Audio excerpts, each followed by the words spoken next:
Vai ir iespējams iegūt vidējo izglītību, neejot uz skolu? Jā, tas ir iespējams, ja mācies tālmācībā. Gaidām tieši tevi!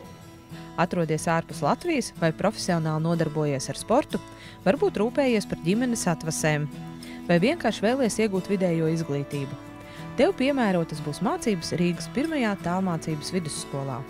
Pēc skolas absolvēšanas audzēknis saņem atestātu, kas ļauj turpināt mācības jebkurā augstskolā vai universitātē Latvijā vai pasaulē. Rīgas 1. tālmācības vidusskola lepojas gan ar savu mājaslapu, gan arī tālmācību vidi e-skola, kurā norit viss mācību process. Tajā katram audzēknim ir ērti pieejami mācību materiāli, video lekcijas, individuālās konsultācijas ar priekšmetu skolotājiem, kā arī iespēja kārtot ieskaites un pildīt pašpārbaudes darbus. Liela nozīme Rīgas 1. tālmācības vidusskola pievērš komunikācijai gan ar esošajiem audzēkņiem, gan arī ar tiem, kas vēl tikai domā par mācību uzsākšanu skolā.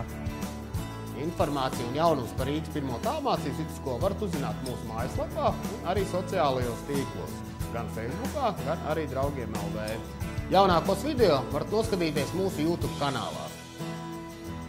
Rīgas 1. tālmācības vidusskolā mācās audzēkņi no 22 pasaules valstīm, starp kuriem ir daudzi profesionāli sportisti, dejotāji, uzņēmīgi latvieši, kas savu dzīves vietu atraduši ārpus Latvijas robežām. Šajā pavasarī Rīgas 1. tālmācības vidusskolā, piesakoties mācībām, ik viens audzēknis saņems 50 € atlaidi mācību maksai.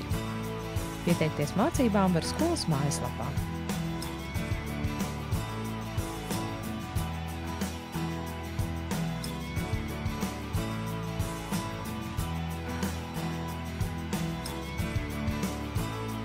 Negaidi 1. septembri. Sāc mācīties Rīgas 1. tālmācības vidusskolā jau tagad. Mācies viegli arī tu!